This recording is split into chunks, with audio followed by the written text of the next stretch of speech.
About a month ago, I had released a video concerning one of Alton Shay's recent productions and how his content influences his community.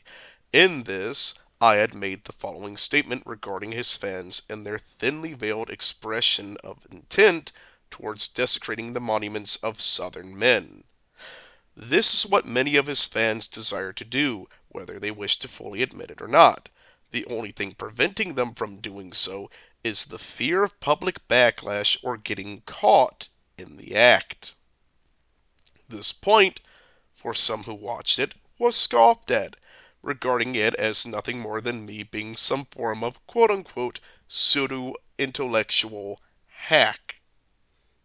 And yet, no more than 2 weeks after releasing that video and making this statement, the point was proven by none other than the manager of the company overseeing the removal of the A.P. Hill monument. His behavior, gleefully posting how the quote-unquote pathetic little bitch of a statue was taken down, and casually joking as he described the remains of a man who was struck down during the war, as if he was nothing more than an object, some skeleton used for a Halloween decoration, is absolutely unacceptable. It is this behavior, the callous, cold treatment of the dead, that I feared would come to fruition. This behavior, in any other civilized time, would have garnered the ridicule and disdain of all who heard it. Yet, in the current year, in our morally malicious modernity, it has come to pass with both cheerful glee from the wicked and apathy from the masses. And yet, this month did not end with the desecration of the legacy of these men with simply that. In these times, even our oldest institutions cannot even recognize the likes of men like Lee, as West Point is scrubbing any and all references to their most excellent, successful student in their history. An honorable man who set a record that has never been broken, not once receiving a single demerit in his years at West Point, and even leading the academy for a time. These were honorable men from a more honorable time. However, our times are not full of notions of honor. That requires sterner stuff. No, our times are full of self-gratification, self-service, self-pity, and selfishness that would have seen us all condemned by those of the past. And I ask myself, who is responsible for all of this? What has brought about these wicked things? It is the self-proclaimed intellectuals who know not of virtue, though revel in vice. It is within the sphere of YouTube we see our cast of dishonorable men, the band of deceivers and liars who claim to know better than you.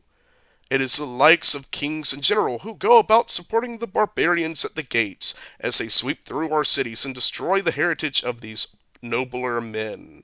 It is the likes of supposed learned men, such as this emperor with no clothes, unknowingly and foolishly ignoring the contribution of these same southern men and their daughters who never forgot what these men did to help preserve their history.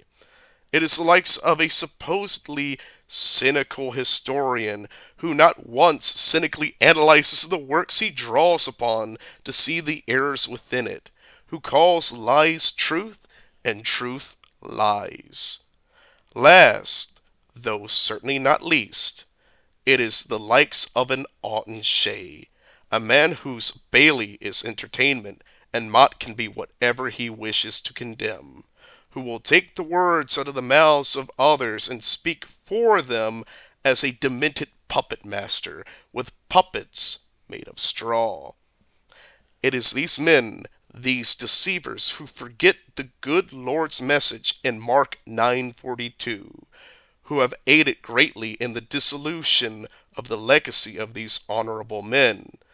They are the historical Nietzscheites, inverters of morality and truth. They will call lies truth, and truth lies, for it suits them as it did every other terrible thing wrought by this perverted philosophy of modernity. With this, I shall conclude with the words of St. Anthony the Great for all to reflect upon in these trying times.